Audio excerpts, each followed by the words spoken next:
Welcome to Sleepless Philosophers, where deep ideas meet restful nights. If you enjoy these journeys through philosophy, please like and subscribe and turn on notifications for daily uploads. To support the channel, consider leaving a super thanks. Any amount helps us continue creating content. You can also become a member to request video topics. We're not monetized, so your support truly makes the difference. Now let the philosophy begin. Moore's open question. Argument why good cannot be defined. A philosopher claims to have defined goodness, claims that good means pleasure, or good means what evolution favoured, or good means what most people approve of. And the definition is offered with confidence, with arguments, and evidence supporting it. And yet G.E. Moore, in his 1903 book, Principia Ethica, pointed out a fatal problem with all such definitions. A problem so simple and devastating that it has shaped ethics ever since. And the problem is this: take any proposed definition of good, any equation of goodness, with some natural property, and you can always ask a meaningful question. You can ask, but is that property itself good? And the fact that this question remains open, remains intelligible, and not obviously silly, shows that the definition has failed, shows that good has not been captured by the natural property. And this is Moore's open question argument, a challenge to naturalistic definitions of good that attempts to prove that goodness is indefinable, that it cannot be reduced to any natural fact or property, that it is a simple, unanalyzable concept that we grasp directly through moral intuition but cannot explain in other terms. Imagine someone says good means pleasant, pleasure is what good is. And now Moore asks the open question, but is pleasure good? And this question makes sense, is not absurd, is not like asking whether bachelors are unmarried men, where the question is trivially answered by the definition. And the fact that we can meaningfully ask whether pleasure is good shows that good does not mean the same thing as pleasant. Otherwise, the question would be equivalent to asking whether pleasant things are pleasant, which is a meaningless tautology. And since the question is not meaningless, since we can intelligently disagree about whether pleasure is good, the definition must be wrong, must have failed to capture what goodness really is. The same argument applies to any naturalistic definition. If someone says good means evolutionarily advantageous, we can ask, but is what evolution favoured good? And this is an open question. Many people would say no, that evolution produces traits that help survival and reproduction, but not necessarily traits that are morally good, that rape and infanticide might be evolutionarily advantageous in some contexts, but are not good, and so the definition fails. Or if someone says good means desired by most people, we can ask, but is what most people desire good? And again, this is open. We can imagine societies where most people desire things that are actually bad, where popular opinion is mistaken, and so the definition fails again. Moore concluded that good is indefinable, not because we do not know what it is, but because it is a simple, primitive concept, like yellow or existence, something that cannot be broken down into simpler parts or explained in other terms, but must be grasped directly. And we know good through moral intuition, through a kind of perception that is not sensory but intellectual. And different people's intuitions might disagree, but that does not mean goodness is subjective. It might mean that some people perceive moral reality more clearly than others, just as some people have better colour vision. And Moore's position is a form of non-naturalism, the view that moral properties are real but not natural, not part of the physical world studied by science, but a distinct realm of normative facts that exist objectively.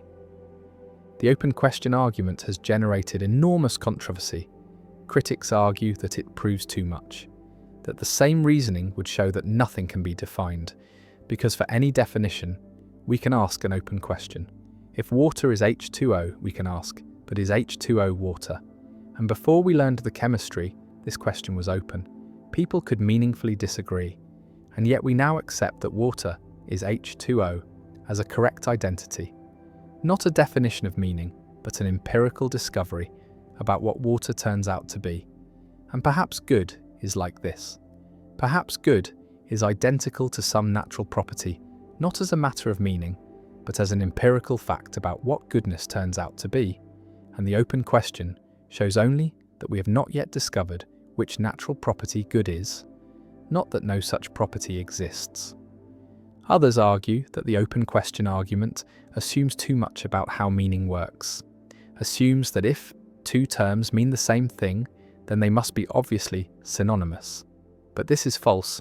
Morning star and evening star both refer to Venus, but it was not obvious. People could meaningfully ask whether the morning star is the evening star. And so Moore's test fails. The fact that a question is open does not prove that the terms do not refer to the same thing. And so the open question argument does not establish that good is indefinable, only that the definition is not obvious, not transparent.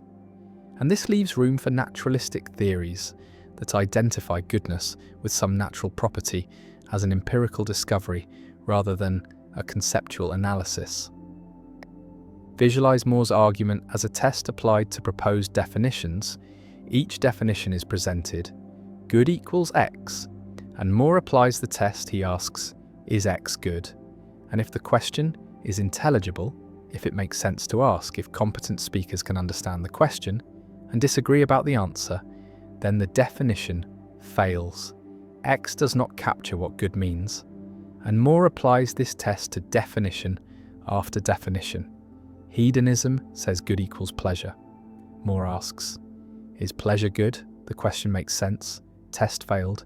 Naturalism says good equals natural property. Why? Moore asks, is why good? The question makes sense. Test failed. And the test seems to show that no natural property can be identical to goodness. That good resists reduction, resists naturalization, stands apart from the world of facts, and refers to something normative, something that cannot be captured by descriptive language. The argument has implications for metaethics, for the question of what kind of thing goodness is. If Moore is right, then moral realism, the view that moral facts exist objectively, must be non-naturalist, must accept that moral properties are sui generis, distinct from natural properties, irreducible to physics or biology or psychology, and this raises questions about how we can know moral facts, how moral properties relate to natural properties, whether moral facts can cause anything or play any role in explaining behaviour. And non-naturalism faces challenges, struggles to explain how we perceive non-natural properties, how they fit into a scientific worldview, whether they're compatible with naturalism about everything else. The open question argument also influenced emotivism and expressivism, non-cognitivist views that deny moral statements are factual claims at all, argue instead that moral language expresses attitudes or emotions rather than describing reality, and these views claim to explain why the open question is always open, because good does not refer to any property, natural or non-natural, but expresses approval or prescribes action. And so asking whether X is good is asking whether to approve of X, whether to pursue it. And this is always an open question, always something we can meaningfully deliberate about.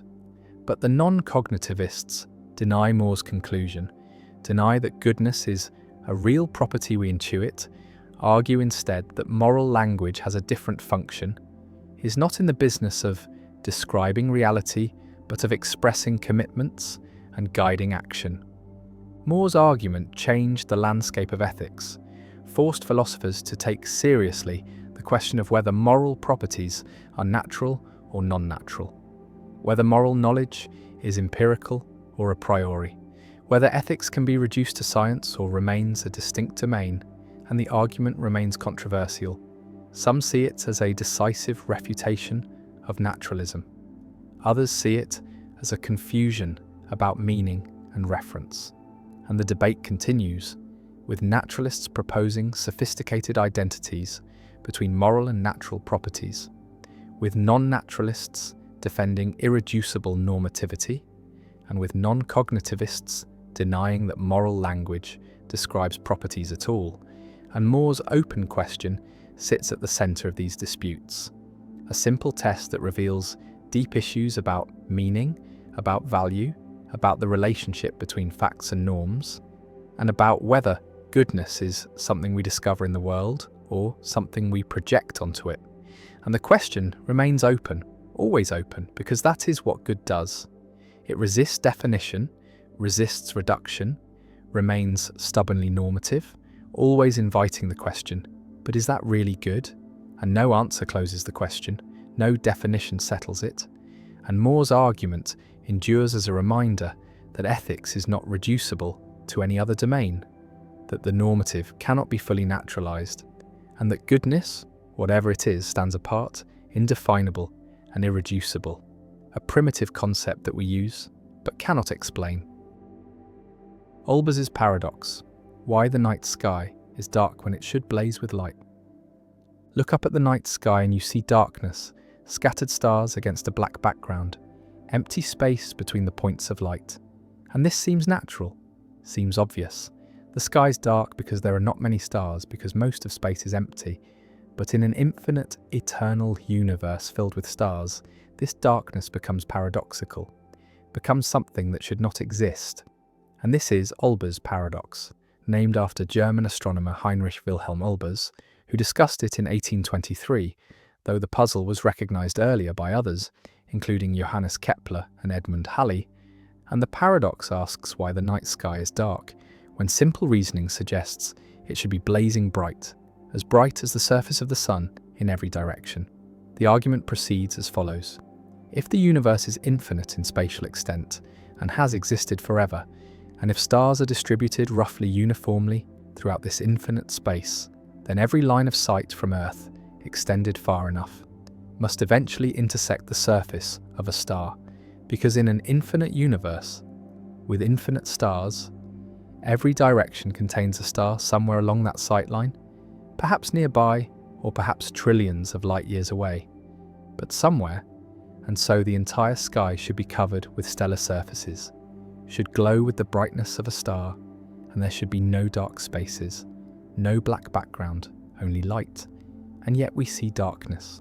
We see mostly empty space with occasional bright stars. And this contradiction is Olbers' paradox. Visualize the reasoning more carefully. Imagine dividing the universe into concentric shells around Earth, like layers of an onion, each shell at a different distance, and count how many stars are in each shell. A shell at distance r has volume proportional to r squared times the shell thickness, because the surface area of a sphere grows as r squared. And if stars are uniformly distributed, then the number of stars in the shell is proportional to r squared. But the brightness of each individual star falls off as 1 over r squared due to the inverse square law of light. Light spreads out as it travels. And so the total brightness contributed by all stars in a given shell is the number of stars times the brightness per star, which is r squared times 1 over r squared. And these factors cancel, and each shell contributes the same total brightness regardless of distance. And since there are infinitely many shells in an infinite universe, the total brightness is infinite, and the sky should be infinitely bright. And even if we account for stars blocking each other, eventually every sight line intersects a star, and the sky should glow uniformly with the brightness of stellar surfaces. The resolution of Olbers' paradox involves recognizing that the universe is not infinite and eternal in the way the paradox assumes.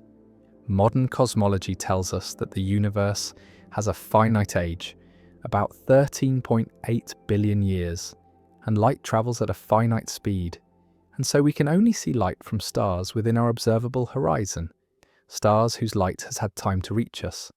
And this limits the number of stars we can see. And more importantly, the universe is expanding, and distant stars are receding from us, and their light is redshifted, stretched to longer wavelengths and lower energies by the expansion of space. And this redshift dims distant starlight. And for sufficiently distant stars, the redshift is so extreme that their light is shifted into the infrared or radio spectrum, invisible to our eyes. And the combination of finite age and cosmological expansion means that only a finite amount of starlight reaches us, and the night sky is dark.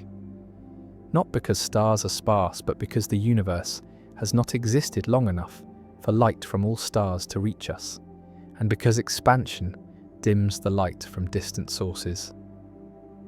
Another factor is the finite lifetime of stars. Stars are not eternal. They form, they shine for millions or billions of years, and they die. And in a finite age universe, not all regions have had time to form stars, and not all stars have been shining throughout cosmic history, and so the background radiation from stars is further reduced. And these factors combine to ensure that the night sky is dark despite the vast number of stars in the universe. The paradox also touches on thermodynamics and equilibrium, because if the universe were infinite, eternal, and static, with stars distributed uniformly, then eventually the radiation from all these stars would fill space uniformly.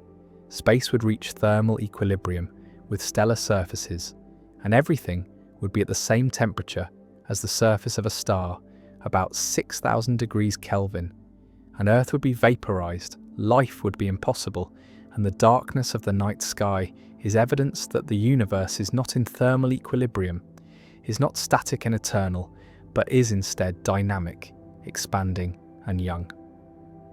Olbers's paradox played a role in the development of modern cosmology. It was one piece of evidence that the universe cannot be static and eternal, that something must be different about the large-scale structure of space and time. And when Edwin Hubble discovered in the 1920s that the universe is expanding, that distant galaxies are receding from us, this provided a natural resolution to Olber's paradox. The expansion redshifts and dims distant light, preventing the accumulation of infinite brightness, and the finite age of the universe, confirmed by observations of the cosmic microwave background and the distribution of galaxies, completes the resolution, ensuring that we see only a finite amount of cosmic history, only the light from stars within our past light cone. The paradox also has poetic resonance. It asks why there is darkness, why night exists, why space is not filled with light. And the answer is that darkness is a consequence of time and change, of the universe having a beginning, of stars being born and dying, of space expanding and carrying light away. And darkness becomes not an absence, but a presence, not a void, but a canvas.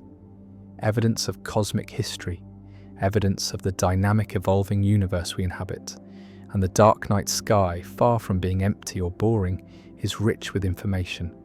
Tells us about the finite age of the cosmos, about the expansion of space, about the distribution and evolution of stars and galaxies, and Olber's paradox, resolved but not forgotten, remains a reminder that even simple observations, like the darkness of night, can contain profound mysteries, can require deep theories to explain, and can reveal fundamental truths about the nature of the universe. The stars shine against the darkness, scattered lights in an empty sky, and the darkness itself is meaningful, is informative, is the signature of a finite age expanding universe. And Olber's paradox, resolved by modern cosmology, endures as a teaching tool, as an illustration of how seemingly simple questions can have complex answers, and as a monument to the human capacity to wonder about the ordinary, to see puzzles where others see only the familiar, and to pursue those puzzles until the universe reveals its secrets. The Abilene Paradox: Why Groups Choose What Nobody Wants. A family sits on a porch in Coleman, Texas, on a hot afternoon, comfortable, playing dominoes, and the father-in-law suggests driving to Abilene for dinner, 53 miles away in a car without air conditioning. And the suggestion is not enthusiastic, is tentative, but the son-in-law says sure, sounds good. Not because he wants to go, but because he assumes others want to go, and he wants to be agreeable. And the wife says yes if you all want to go, and the mother-in-law says of course, and they all pile into the car and drive to Abilene in dusty heat, arrive hot and tired, eat mediocre food, drive back exhausted, and sitting on the porch again, Someone admits they didn't really want to go, and then everyone admits they didn't want to go, admits they only agreed because they thought others wanted it, and the entire group took an action that no individual wanted, chose an outcome that everyone preferred to avoid. And this is the Abilene paradox, described by management professor Jerry Harvey, a phenomenon where groups make decisions that contradict the preferences of all members, where collective action diverges from individual preferences, not through majority rule or compromise, but through misperception, through failure to communicate, through assumptions about what others want. And the paradox reveals that agreement is not always consensus, that unanimous decisions can be unwanted by everyone. And the Abilene paradox shows a different kind of collective irrationality from Condorcet cycles or voting paradoxes. Shows irrationality that arises from social dynamics, from conformity pressure, from reluctance to dissent. And the paradox remains relevant for understanding group decision-making, for recognizing that groups can fail not just through conflict, but through false consensus, through everyone going along with what nobody wants. Imagine the psychology of each family member. Each sits on the porch comfortable, each prefers staying home, but each hears the suggestion and thinks, well, if someone is suggesting it, they must want it. I don't want to be the one who ruins everyone's plans. I should be agreeable. Go along, be a team player. And so each agrees despite preferring to stay, and no one voices their actual preference. No one says, I'd rather stay home. And the group collectively creates a false impression, creates the appearance of consensus when none exists, and everyone interprets others' agreement as reflecting genuine preference rather than social accommodation. And this mutual misperception drives the group toward an outcome no one wants. And the paradox unfolds. The trip is taken, the unwanted dinner eaten, and only afterward does truth emerge. Does communication clarify that everyone preferred staying home? And the group confronts the absurdity, the recognition that they did something no one wanted through failure to communicate authentically. The Abilene paradox differs from groupthink, where group members genuinely conform their preferences to the group, genuinely come to believe the group view. And Abilene involves no genuine preference change, involves only misperception, only assumption about what others want, and members maintain their private preferences, but suppress them out of social pressure, out of desire to be agreeable. And this suppression is the source of the paradox, creates the gap between public agreement and private preference, and the gap allows groups to pursue actions that everyone opposes. And breaking the paradox requires someone to voice dissent, to say, actually, I'd prefer not to go. And this dissent can reveal that others feel the same, can break the false consensus, but dissent is risky, is socially uncomfortable, requires challenging what appears to be group preference. And most people avoid this, prefer to go along, and the paradox persists. Visualize the Abilene paradox as a coordination failure, where the optimal outcome requires everyone to reveal their true preferences, requires honest communication, but social norms and psychological tendencies prevent this, create pressure toward agreement, toward accommodation, toward not rocking the boat. And these pressures are strongest when relationships matter, when group harmony is valued, when dissent risks social costs and family dinners and work teams and community groups all face Abilene risks.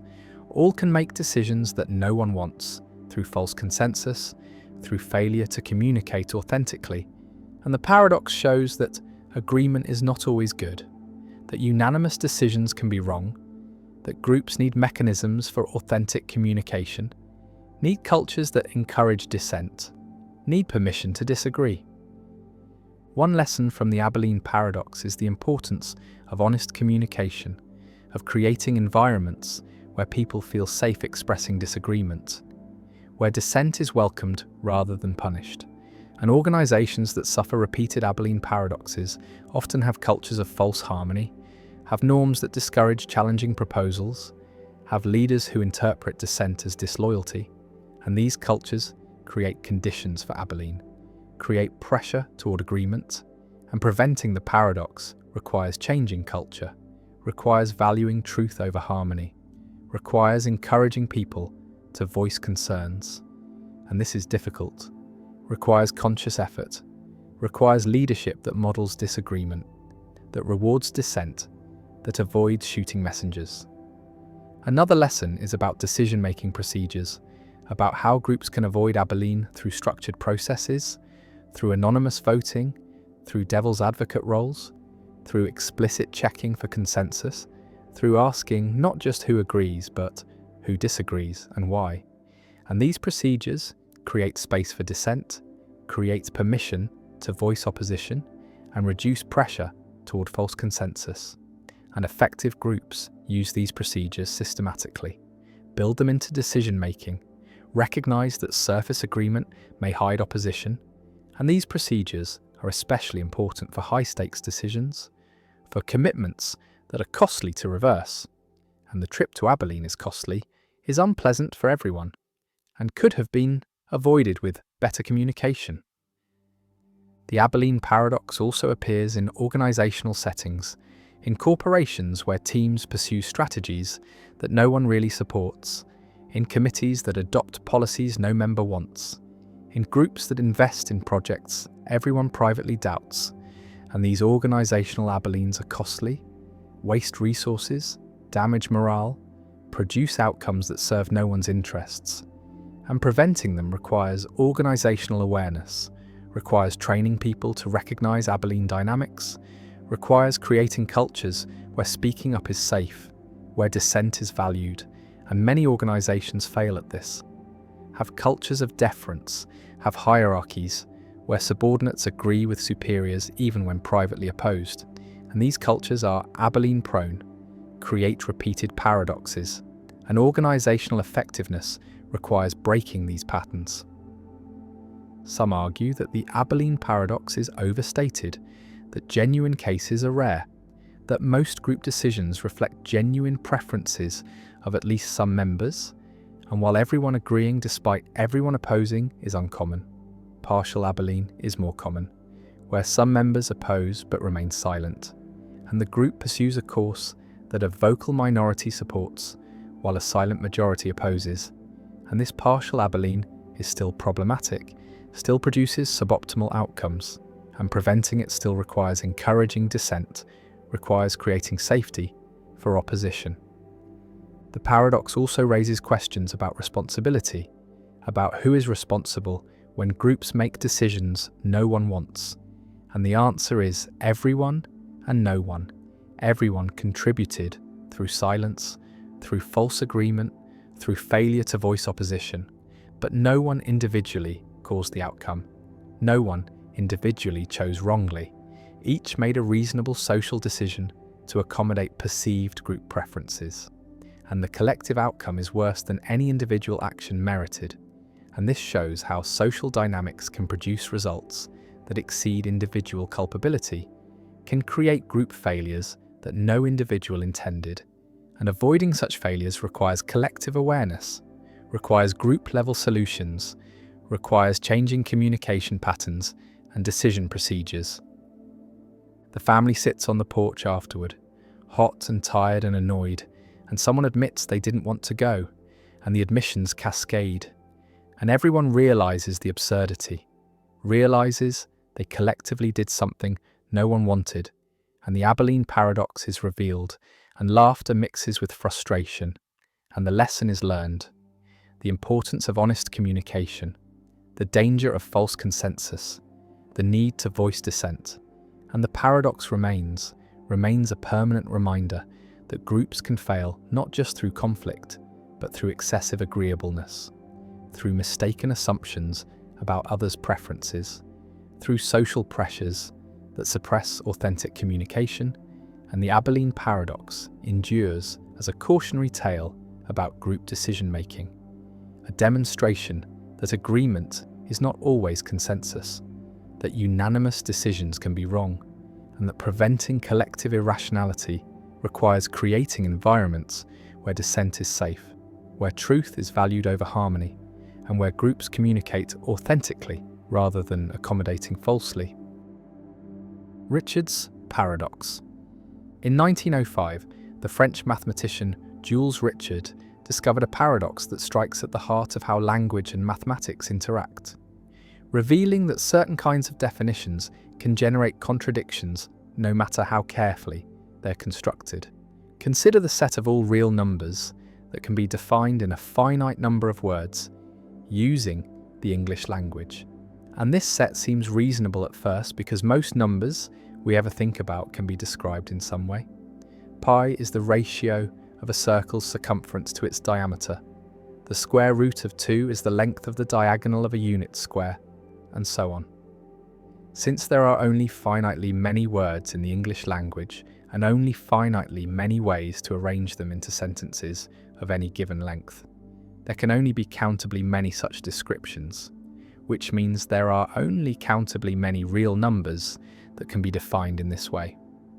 Yet the real numbers are uncountable, as Georg Cantor proved, which means there must exist real numbers that cannot be defined in any finite number of English words, numbers that are forever beyond the reach of language, numbers that exist but cannot be named or described or pointed to in any way. Now comes the paradox. Consider the real number defined as follows.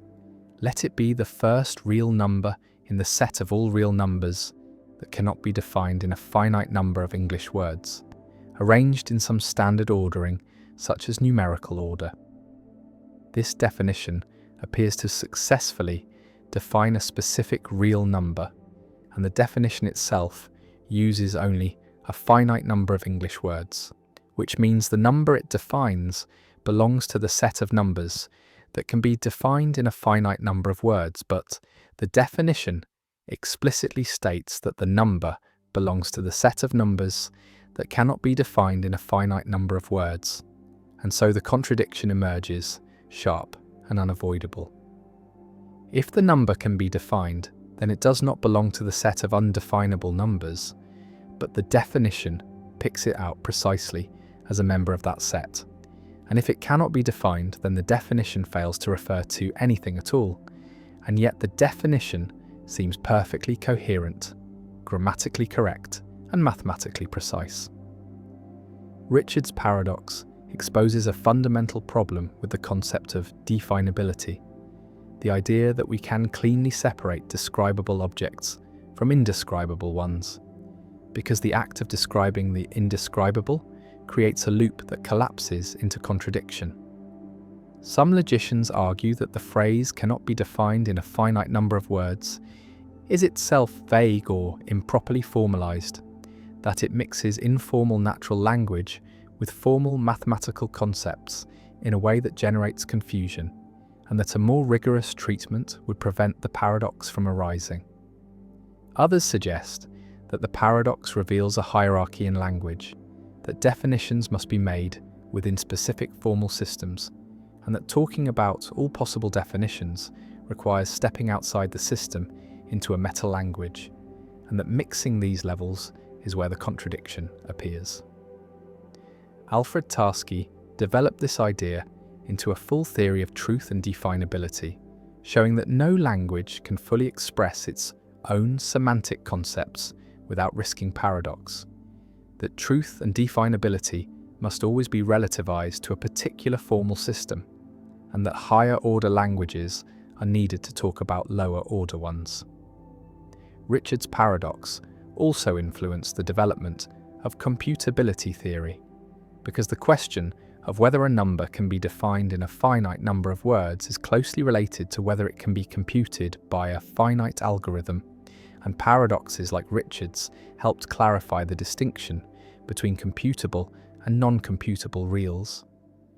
The paradox remains a haunting reminder that language, even mathematical language, has limits, that not everything that exists can be captured in words, and that the boundary between the describable and the indescribable is not as stable as it first appears. The Allais paradox. Maurice Allais, a French economist and Nobel laureate, presented a pair of choices in 1953 that revealed a systematic pattern of preferences violating the independence axiom of expected utility theory, and this became known as the Allais paradox. one of the most influential demonstrations that human decision-making deviates from the prescriptions of standard rational choice theory. And the paradox shows that people's preferences can be influenced by irrelevant alternatives, by outcomes that occur in both options and should therefore cancel out, yet somehow affect which option is chosen. The first choice involves two lotteries. Lottery A offers a certain gain of $1 million, while Lottery B offers a 10% chance of winning $5 million, an 89% chance of winning $1 million, and a 1% chance of winning nothing. And when faced with this choice, most people prefer Lottery A, the certain million, preferring the sure thing to the gamble, even though the gamble has a higher expected value. And this preference reflects risk aversion, a common and generally accepted feature of human decision-making. The second choice involves two different lotteries. Lottery C offers an 11% chance of winning $1 million and an 89% chance of winning nothing, while Lottery D offers a 10% chance of winning $5 million and a 90% chance of winning nothing. And when faced with this choice, most people prefer Lottery D, the gamble with the higher potential payoff, accepting the slightly lower probability of winning in exchange for the much larger prize. The paradox emerges when these two preference patterns are analysed together, because the independence axiom of expected utility theory requires that if Lottery A is preferred to Lottery B, then Lottery C should be preferred to Lottery D. And the reason is that Lotteries A and B differ from Lotteries C and D only in that there is an 89% chance in both A and B of receiving $1 million, and in both C and D this 89% outcome is replaced with winning nothing, and this replacement should affect both lotteries equally, should not change the preference order, because the independence axiom says that preferences between lotteries should depend only on outcomes where the lotteries differ, not on outcomes that are the same in both. And the 89% probability mass is shifted in the same way for both pairs, and so if you prefer A to B, you should also prefer C to D. And if you prefer D to C, you should also prefer B to A. The typical pattern of preferences, A over B and D over C, cannot be represented by any utility function satisfying the expected utility axioms. And so the Allais paradox demonstrates that people systematically violate the independence axiom, that their preferences are sensitive to common outcomes in ways that expected utility theory does not permit. And this violation is robust, appearing in experiments with diverse populations, with real monetary stakes, with careful experimental design. And the paradox cannot be dismissed as error or confusion, but represents a genuine feature of human decision-making. The paradox has inspired alternative theories that can accommodate the observed preferences, including prospect theory, developed by Daniel Kahneman and Amos Tversky, which modifies expected utility theory by introducing reference points, by treating gains and losses differently, by allowing for probability weighting where people overweight small probabilities and underweight large probabilities.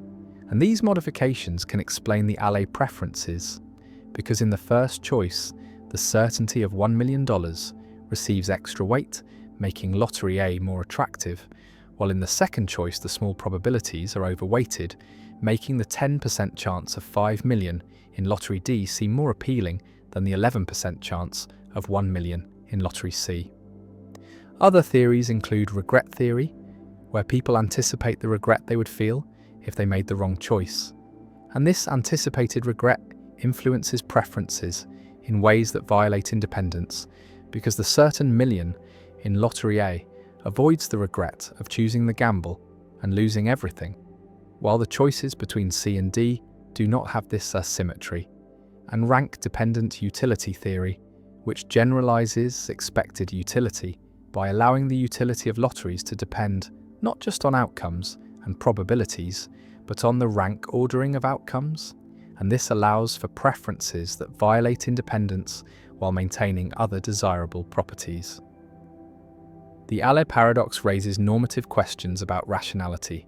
Some argue that the he independence axiom is a fundamental requirement of rational choice, that violating it leads to incoherence, to preferences that can be exploited through Dutch books or money pumps, to decision-making that is systematically suboptimal, and that people who exhibit alley preferences are making mistakes and should revise their preferences to conform to expected utility theory.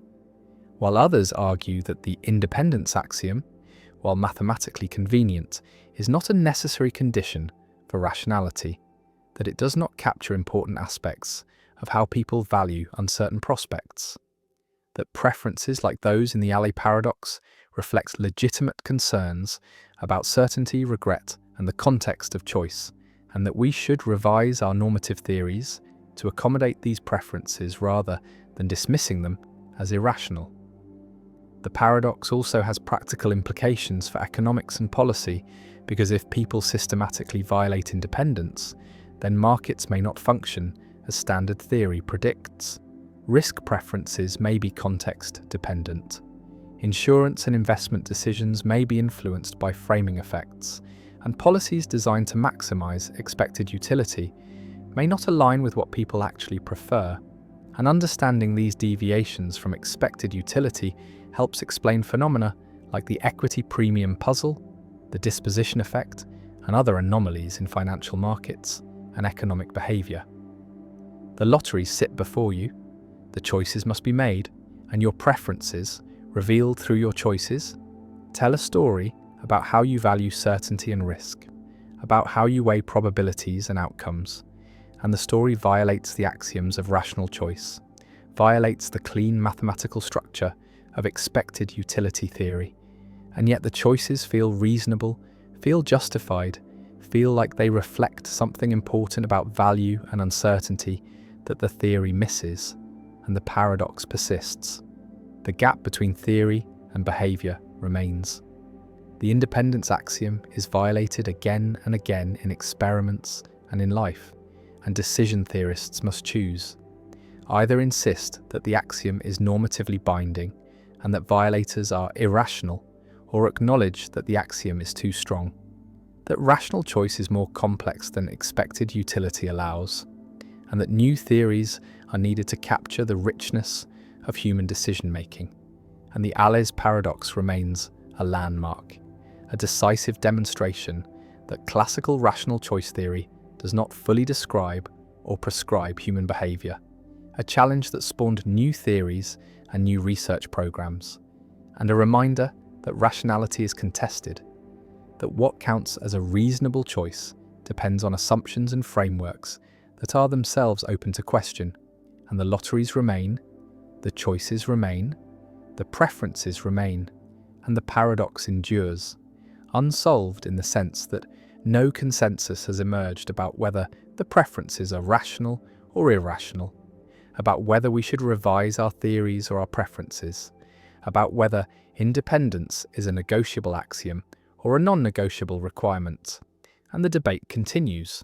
Philosophers and economists and psychologists arguing about what rationality requires, about what humans actually do, and about the relationship between these two questions. The Bertrand's box paradox.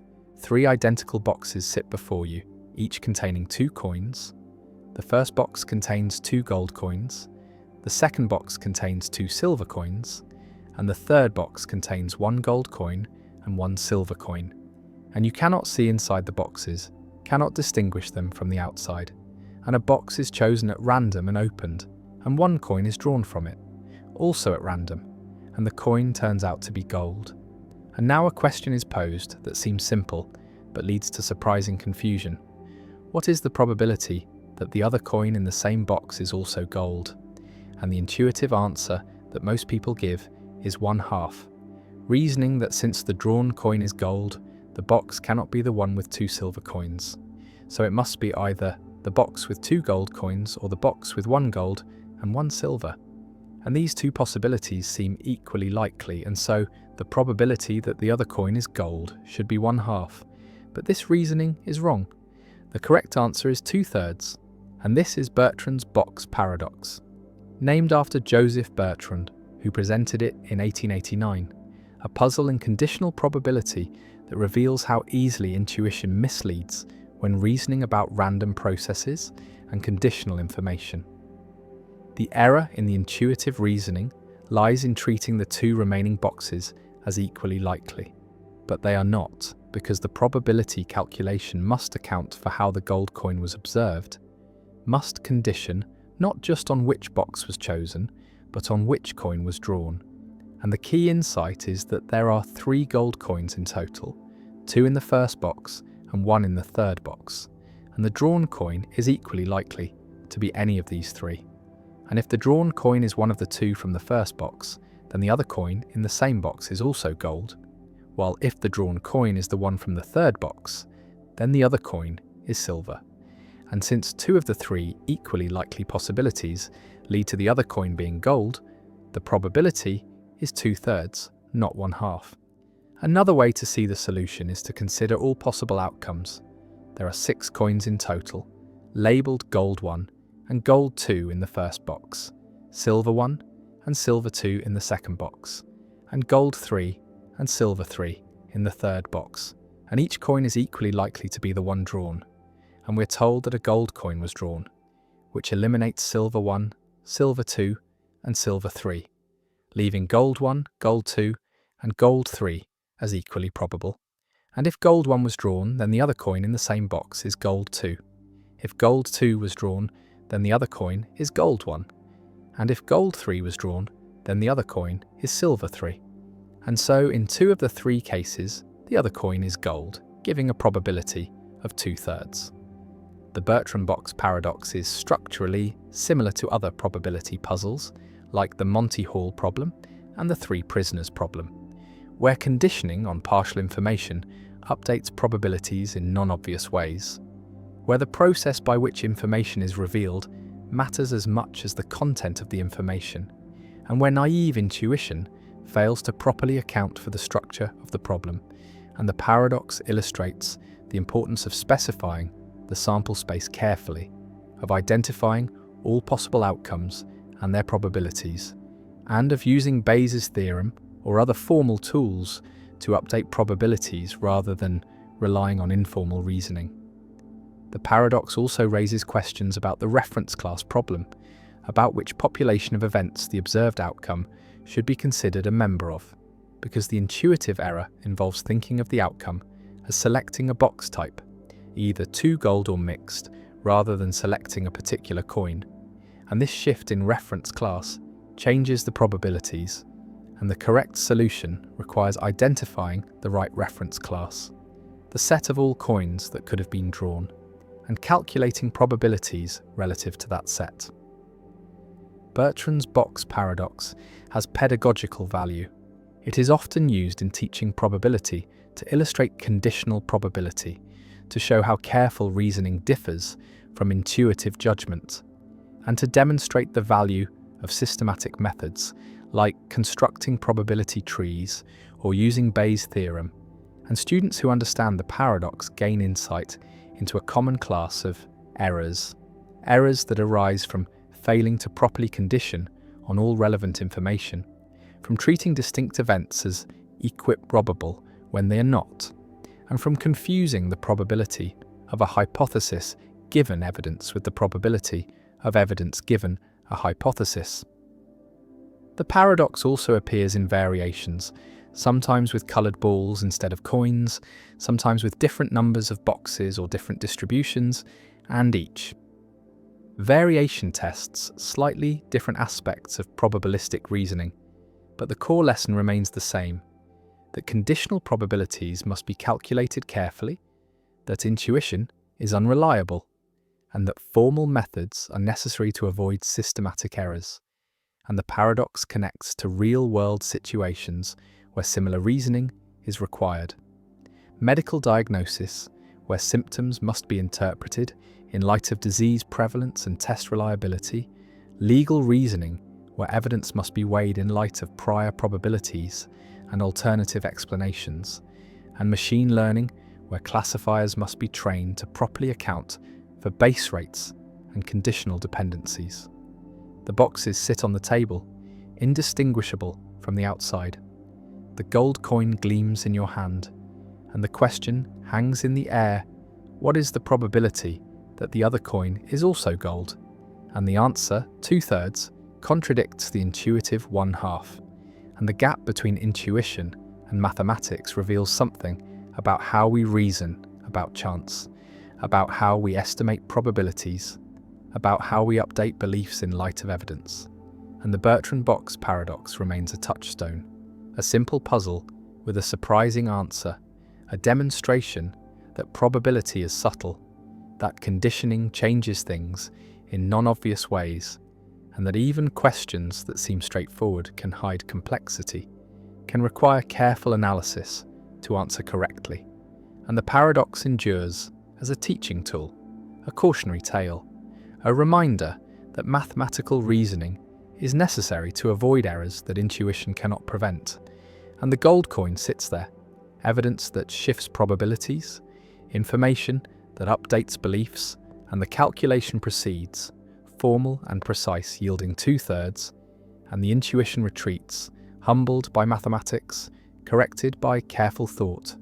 And the lesson is learned again, that probability is counterintuitive, that conditional reasoning is hard, and that paradoxes like Bertrand's box serve an essential function, exposing the gaps between how we think we reason and how we actually should reason, between the quick judgments of intuition and the slow calculations of mathematics. And the boxes remain coins inside, waiting to teach the next student, to confound the next intuition, to reveal once more that chance and evidence interact in ways that defy expectation. And the paradox persists, elegant and instructive, a permanent fixture in the pedagogy of probability, a puzzle that generations of students have encountered and been surprised by, and will continue to encounter as long as probability is taught and intuition needs correction. The binding problem: how your brain unites what it processes separately. A neuroscientist examines how the brain processes visual information, discovers that different features of objects are processed in different brain regions. Color is processed in one area, motion in another, shape in a third, orientation in a fourth, and all these features are analyzed separately, by specialized modules, by distinct populations of neurons. And yet when you look at a red ball moving to the right, you do not experience color, motion, and shape as separate. Do not see redness here and roundness there and rightward motion elsewhere, but see a unified object, a red round ball moving right, and all the features are bound together, are experienced as properties of a single thing. And this creates the binding problem, the puzzle of how the brain, which processes features separately, creates unified conscious experiences, how separate neural processes give rise to integrated perception, how the many become one. And this problem is fundamental, touches on the nature of consciousness, on how neural activity becomes experience, on what unifies experience into coherent wholes, and no complete solution exists. Various theories have been proposed, but the binding problem remains one of the deep mysteries of neuroscience, a gap between our understanding of neural processing and our understanding of consciousness. Imagine the visual system as a factory, with different departments processing different aspects of the product. One department handles color, another handles shape, another handles location, and all work in parallel, all process simultaneously, and each department produces its output: color information, shape information, location information, and somehow these separate outputs must be combined, must be integrated into a unified representation, must be bound together so that you experience a red ball rather than redness and roundness as separate unlocalized features. And the binding problem asks how this combination occurs. What mechanism ensures that the right features are bound together, that the redness is attributed to the round object and not to the square object that happens to be present in the scene. And this correct attribution, this accurate binding, is critical for coherent perception, for navigating the world successfully. And yet, how the brain achieves it remains unclear. The binding problem has two aspects: the feature binding problem, which asks how different features of the same object are bound together, and the object binding problem, which asks how different objects are kept separate, are not confused with each other, and both aspects are challenging. Both reveal that perceptual unity is not given automatically by neural processing, but requires some mechanism, some process that groups features appropriately, and various mechanisms have been proposed. Attention has been suggested as a solution. The idea that attention binds features, that attended objects have their features integrated, while unattended objects do not. And this explains why feature binding errors occur when attention is diverted, why illusory conjunctions occur where features from different objects are misbound, are attributed incorrectly.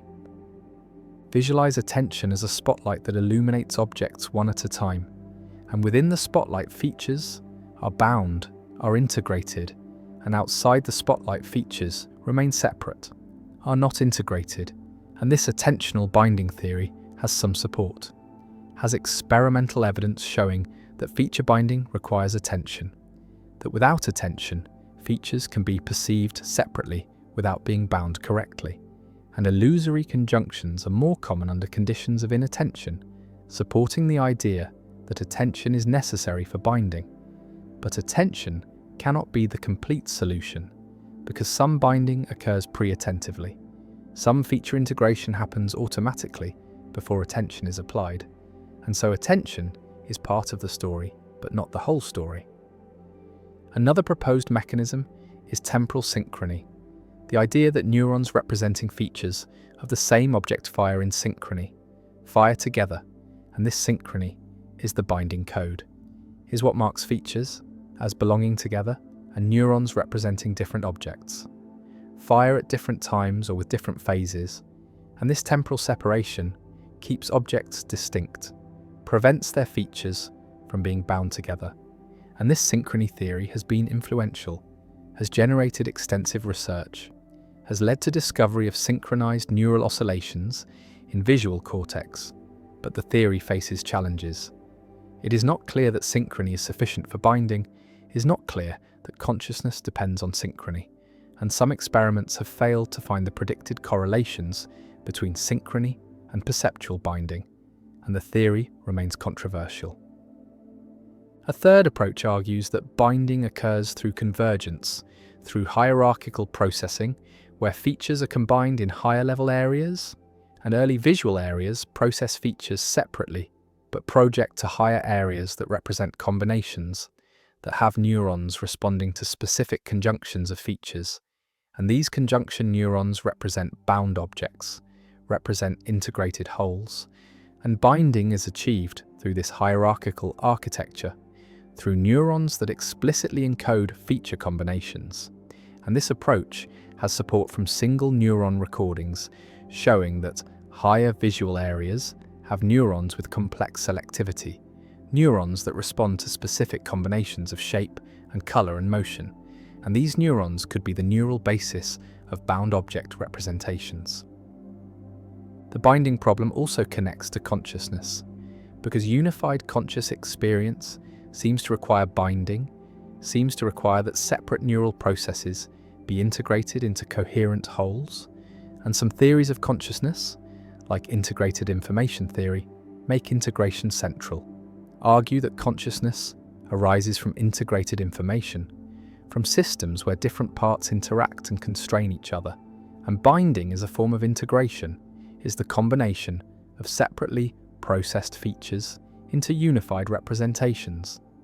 And understanding binding may be crucial for understanding consciousness, may reveal how neural processes give rise to unified experience. The problem also has practical implications.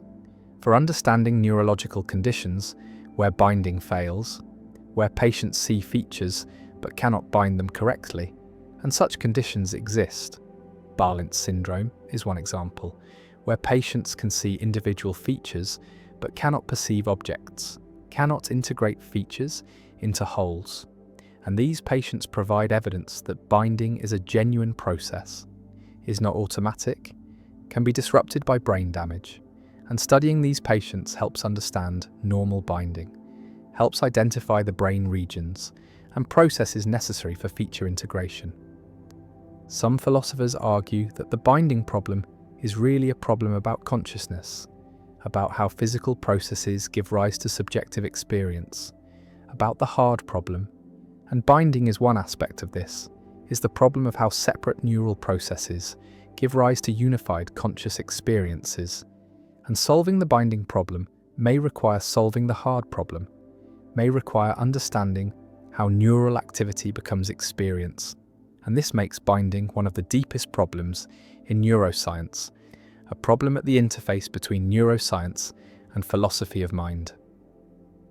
The brain processes features separately, colour here, motion there, shape elsewhere, and yet you see unified objects, see red round balls moving, see integrated wholes, and how this integration occurs, how the separate processes give rise to unified experiences, remains one of the great unsolved problems. The binding problem stands, challenging, fundamental, revealing a gap between our understanding of neural processing and our understanding of perception. And various theories exist, various mechanisms have been proposed. Attention, synchrony, convergence, but no theory is complete. No theory explains all aspects of binding, and the problem persists as one of neuroscience's deepest mysteries. A puzzle about how unity emerges from multiplicity, how the brain binds what it processes separately, and the question remains open. The mechanism remains elusive, and the binding problem endures. The bald man paradox. A man stands before a mirror, his hair full and thick, and no one would call him bald, this much is certain. And yet time passes, and hairs fall, one by one, slowly at first and then with gathering speed. And the question that haunts philosophers is simple and unanswerable. At what precise moment does this man become bald, after which single hair crosses the threshold from not bald to bald? And the intuition rebels against the idea that one hair could make such a difference, that the removal of a single strand could transform a person's category, could change a truth about them in such a fundamental way. The bald man paradox is a version of the Sorites paradox, focused specifically on baldness, but illustrating the same underlying problem about vagueness, boundaries, and the limits of classification. And it asks us to consider whether baldness admits of sharp boundaries, or whether it is inherently vague, a matter of degree rather than kind. And if it is vague, then how can we use the term meaningfully? How can we say that someone is bald or not bald when there seems to be no clear line separating the two states? Imagine the process in reverse, starting with a completely bald man, hairless and smooth, and now a single hair appears on his head, and surely one hair does not make him not bald. The presence of a single hair is negligible, imperceptible to casual observation, and if one hair does not change baldness, then neither does two, and if two do not, then neither does three. And this reasoning continues, step by step, until the man has a full head of hair, and yet according to the logic he should still be bald because no single hair made the difference. And this conclusion is absurd, and so something must be wrong with the reasoning. But what? The paradox forces a choice between several uncomfortable positions. One option is to accept that there is a sharp boundary, a precise number of hairs that separates bald from not bald, perhaps 10,000 hairs or 5,000 or some other specific number. And anyone with fewer hairs than this threshold is bald, while anyone with more is not bald. And this view preserves classical logic, maintains that every statement is either true or false, that vagueness is merely epistemic, a matter of our ignorance about where the true boundary lies. But this position strikes many as implausible because it seems arbitrary. There is no principled reason why 10,000 hairs should be the cutoff rather than 10,001, and the idea that baldness depends on such a precise count feels wrong, disconnected from how we actually use the term. Another option is to reject the idea of sharp boundaries and embrace the view that boldness is genuinely vague, that there are borderline cases where it is neither determinately true nor determinately false that someone is bold, cases where the world itself does not settle the question, and this view requires abandoning or modifying classical logic, accepting that by valence, the principle that every proposition is either true or false does not hold for vague predicates, and this leads to various non-classical logical systems, three-valued logics where propositions can be true, false or indeterminate, fuzzy logics where truth comes in degrees ranging continuously from 0 to 1, supervaluationism where a statement is true if it is true on all acceptable ways of making the vague term precise, and each of these approaches has costs and benefits. Each preserves some intuitions while sacrificing others. A third option is contextualism, the view that whether someone is bold depends on the context of utterance, on the standards and purposes operative in a given conversation or situation. And in one context, a man with 5,000 hairs might count as bold, while in another context only someone with fewer than 1,000 hairs would count. And this view makes boldness relative rather than absolute. And it explains why borderline cases feel uncertain, because in borderline cases the context has not provided enough information to determine which standards apply, but contextualism faces challenges too. It must explain how context determines standards, whether there are constraints on what standards can be operative, and whether contextualism avoids the Sorites paradox or merely relocates it to the question of when contexts shift. The bald man paradox also connects to broader questions about language, reference, and the relationship between words and the world. Because if most predicates in natural language are vague, and they are, nearly every adjective and many nouns admit of borderline cases, then vagueness is not a peripheral issue, but a central feature of how we communicate, and any theory of meaning must account for it, must explain how. Vague terms can be useful and informative despite their lack of sharp boundaries, and must address whether vagueness is a feature of language, of thought, of the world, or of all three. Some philosophers argue that vagueness is purely linguistic, that the world itself is precise and determinate, but our words are blunt instruments that fail to carve reality at its joints, while others suggest that vagueness exists in thought as well, that our concepts are themselves fuzzy, and still others propose that the world itself contains vague objects and properties, that reality does not always come with sharp boundaries, that nature is continuous and gradual in ways that resist precise classification. The paradox has practical implications as well. In law, where terms like reasonable and substantial and significant must be applied to real cases despite their vagueness. In medicine, where diagnostic criteria often involve thresholds that are somewhat arbitrary. In ethics, where drawing lines between permissible and impermissible actions may require confronting borderline cases where intuition provides no clear guidance. And in each of these domains, the bald man paradox is not merely an abstract puzzle, but a genuine obstacle to clear thinking and fair judgment. The paradox also raises questions about personal identity and change over time. Because if baldness is gradual, then so are many other properties, aging, growing, learning, and if there are no sharp transitions, then perhaps personal change is also vague. Perhaps there are cases where it is indeterminate whether someone is the same person they were years ago, whether they have changed in significant ways or remained essentially the same.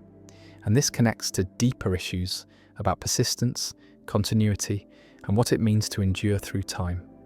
The bald man stands as a symbol of all borderline cases, all situations where reality resists the either-or structure of classical logic, where predicates fade gradually from clear application to clear non-application, passing through a twilight zone where truth becomes uncertain, and the paradox endures because it exposes a tension between the precision we expect from rational thought and the vagueness inherent in the world and in language, and no solution has won universal acceptance, philosophers continue to debate whether to accept sharp boundaries, revise logic, relativize truth to context, or adopt some more radical approach.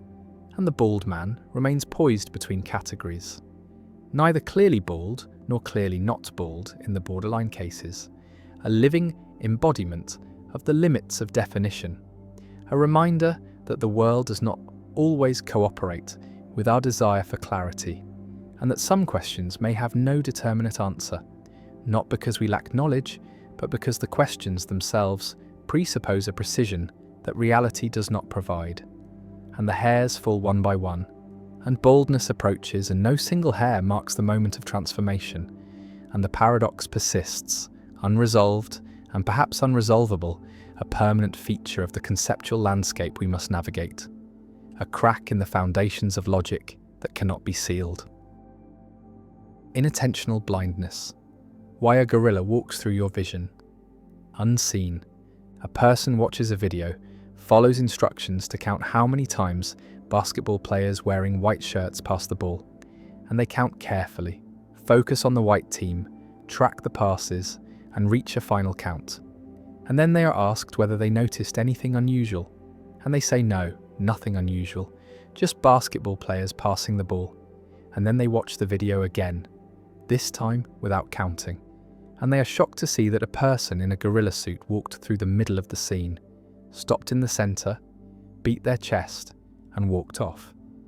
And this gorilla was visible for 9 seconds, passed directly through the action, was large and obvious, and yet the person did not see it the first time, was completely unaware, was blind to the gorilla despite looking directly at it. And this is inattentional blindness, demonstrated famously by Daniel Simons and Christopher Chabray in their invisible gorilla experiment, a phenomenon showing that attention is necessary for conscious perception, that we can look directly at something and not see it if we are not attending to it. And inattentional blindness reveals that perception is not simply determined by what falls on the retina, but is determined by what receives attention.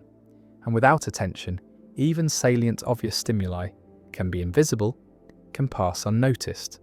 And this challenges the idea that we consciously perceive everything in our visual field, shows that consciousness is limited to attended stimuli, and inattentional blindness has profound implications for understanding attention, consciousness, and the limits of awareness.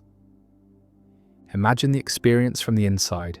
You're focused on counting passes, tracking the white shirts, following the ball as it moves, and your attention is fully engaged, is consumed by the counting task. And the gorilla walks through, but you do not notice it. It does not register, does not enter consciousness. And the reason is that your attention is elsewhere, is focused on the white team. And the gorilla is not relevant to the task, is not expected, is not attended to. And without attention, the gorilla remains unconscious, remains invisible, despite being visible in the sense that the image falls on your retina, that your eyes are open and pointing at it. And this distinction between seeing with the eyes and seeing with attention reveals that conscious vision requires more than physical stimulation, requires attention, requires that processing reach a certain level. And inattentional blindness shows what happens when this does not occur, shows that stimuli can be physically present but mentally absent. Inattentional blindness differs from change blindness in that it occurs even without the need for comparison, occurs for stimuli that are continuously present, not just for changes, and the phenomenon shows that attention operates not just to encode changes, but to enable any conscious perception. And when attention is fully engaged elsewhere, when there is no spare attentional capacity, even salient, unexpected stimuli are missed, are not processed to the level of consciousness. And this demonstrates that attention is a limited resource, cannot be allocated to everything simultaneously, and when fully allocated to one task, nothing else reaches awareness, and the gorilla illustrates this dramatically, is an unexpected, salient stimulus that should capture attention, that would capture attention under normal circumstances. But when attention is fully engaged in counting passes, the gorilla is filtered out, is processed pre-consciously but does not reach awareness. Visualize attention as a gate, and stimuli must pass through the gate to reach consciousness, and the gate is narrow, allows only a limited number of stimuli through, and when the gate is occupied by task-relevant stimuli, by the white-shirted players and the ball, irrelevant stimuli like the gorilla are blocked, are filtered out, and processing of the gorilla stops at an early stage, extracts basic features, but does not construct a conscious representation, and the gorilla remains invisible. And this gating model explains inattentional blindness, explains why stimuli that are physically present can be perceptually absent, because consciousness requires passing through the attentional gate, and only attended stimuli pass through. Inattentional blindness has practical implications for understanding accidents, for recognizing that drivers can look directly at pedestrians or other vehicles and not see them if attention is focused elsewhere. And looking is not the same as seeing.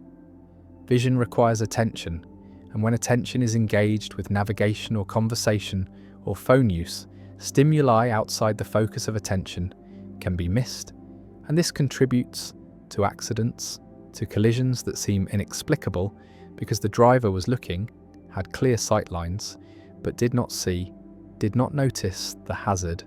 And understanding inattentional blindness is crucial for improving road safety, for recognizing the limits of human perception, and for designing systems that account for these limits. The phenomenon also has implications for understanding consciousness, for debates about whether consciousness requires attention, whether you can be conscious of unattended stimuli, and inattentional blindness suggests that consciousness requires attention, that unattended stimuli are not conscious, are processed unconsciously, and consciousness is limited to the small set of attended stimuli. And this supports the view that consciousness is sparse, is not the rich field of awareness we subjectively experience, but is a narrow spotlight that illuminates only what attention selects. And the subjective richness is an illusion, is created by the fact that attention moves rapidly, samples different regions, and wherever it lands, detail emerges. And we confuse this serial sampling with parallel richness, assume that because detail is available everywhere, it must be present everywhere. But inattentional blindness shows this is false, shows that unattended regions are not conscious, are invisible, even when physically visible.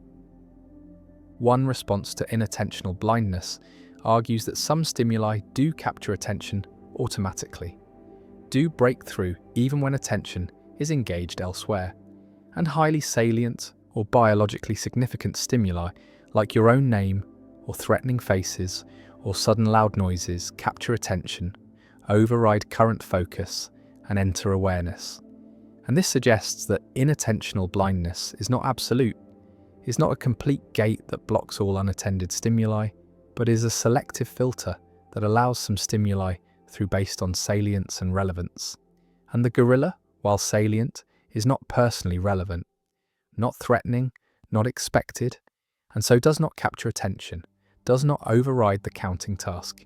And this response preserves some role for stimulus-driven attention, while acknowledging that inattentional blindness demonstrates the dominance of goal-directed attention. Another implication concerns legal contexts, concerns eyewitness testimony, and the reliability of visual reports. Because if people can miss large obvious stimuli like gorillas when attention is engaged elsewhere, then eyewitnesses can miss critical details of crimes, can fail to notice perpetrators or weapons or actions even when looking directly at the scene. And this challenges the assumption that eyewitnesses see everything, that memory failures are due to forgetting rather than to never encoding. And inattentional blindness shows that encoding requires attention, and attention is limited, and eyewitnesses cannot be expected to have noticed everything, and testimony must be evaluated with this in mind, must recognize the limits of attention and perception. The gorilla walks through the frame, visible and obvious, and yet unseen, unnoticed, invisible, due to inattention, due to the focus on counting passes, and the phenomenon reveals that consciousness requires attention. that seeing requires more than physical stimulation, requires cognitive engagement, requires processing resources that are limited, and when fully allocated elsewhere, nothing else reaches awareness, and the gorilla remains hidden. Hidden not by camouflage or occlusion, but by inattention, by the filter that protects consciousness from overload, that selects what matters and ignores the rest. And inattentional blindness endures as one of the most striking demonstrations in psychology, a phenomenon that challenges naive assumptions about perception, that shows the limits of awareness, that reveals consciousness as sparse and selective, and the gorilla continues to walk unseen through countless viewings, invisible to half the viewers, shocking to those who missed it, and the phenomenon persists, demonstrating that attention is the gateway to consciousness, and without attention, even gorillas are invisible. Maxwell's demon, the tiny creature that could break the universe. Imagine a box divided into two halves by a partition. The partition has a small door, operated by a tiny intelligent being, a demon as physicist James Clerk Maxwell called it in 1867, and the box contains gas molecules bouncing around randomly, some moving fast and some moving slow. Hot molecules and cold molecules mix together, and the demon, perched at the door, watches the molecules approach and makes decisions. When a fast-moving hot molecule approaches from the left, the demon opens the door and lets it pass to the right. And when a slow-moving cold molecule approaches from the right, the demon opens the door and lets it pass to the left. And when molecules moving in the wrong directions approach, the demon keeps the door closed. And over time, this sorting process concentrates hot molecules on the right side and cold molecules on the left side, creating a temperature difference without any energy input, just the demon's intelligence and careful timing. And once a temperature difference exists, it could be used to run a heat engine, to extract work, to power machines. And this seems to create energy from nothing, seems to violate the second law of thermodynamics, which states that entropy always increases, that heat flows from hot to cold, and never the reverse without work being done. And so, Maxwell's demon presents a paradox, a thought experiment, where intelligence appears to defeat fundamental physical law, where information and cleverness seem to allow perpetual motion. And this puzzle troubled physicists for over a century, until the resolution emerged from understanding the relationship between information and thermodynamics. Visualize the demon at work, watching molecules approach, each molecule carrying kinetic energy, moving at some velocity determined by temperature. And the demon perceives each molecule, measures its speed, decides whether to open or close the door, and executes the decision perfectly. And after many such operations, the gas on the right is hotter than the gas on the left. Entropy has decreased in the gas. Order has emerged from disorder, and this seems impossible because the second law of thermodynamics is supposed to be universal, supposed to apply to all closed systems, and the box with the demon should be a closed system. No energy enters or leaves, and yet entropy decreases, and if entropy can decrease, then the second law is violated. And if the second law can be violated, then all of thermodynamics collapses. Heat engines could run at impossible efficiencies. Refrigerators could cool without power input. The universe's arrow of time could reverse, and physics as we know it breaks down. The resolution emerged gradually through the work of several physicists, including Leo Szilard, Leon Brillouin, and Charles Bennett. And the key insight is that the demon must gather information about the molecules, must measure their velocities, must store this information in memory, and these operations have thermodynamic costs. The demon's brain or computer or measuring device must interact with the molecules to measure them, and this interaction dissipates energy, and more importantly, the demon's memory fills up with information about past measurements, and eventually the memory must be erased to make room for new measurements. And Rolf Landauer proved in 1961 that erasing information has a fundamental minimum thermodynamic cost.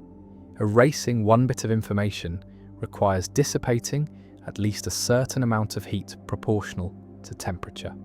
And this heat generation increases the entropy of the environment. And when the entropy increase from information erasure is included in the accounting, the total entropy of the system plus daemon never decreases. The second law is preserved. The daemon cannot create a perpetual motion machine because the cost of gathering and erasing information exactly compensates for the entropy decrease in the gas. Imagine the daemon's memory as a tape with bits that record whether each molecule was fast or slow, and as the daemon sorts molecules, the tape fills up. 0 for slow molecule, 1 for fast molecule, and the tape grows longer and longer, and eventually the daemon runs out of memory space and must erase the tape to continue operating. And the erasure process, Landauer showed, must dump heat into the environment, must increase entropy elsewhere. And the entropy increase from erasure is at least as large as the entropy decrease from sorting, and so the net change in entropy is 0 or positive, never negative. And the second law holds: the daemon cannot beat thermodynamics. Intelligence and information do not provide a loophole. They are themselves subject to thermodynamic constraints. And information is physical, has energy costs, has entropy, and cannot be manipulated freely without thermodynamic consequences.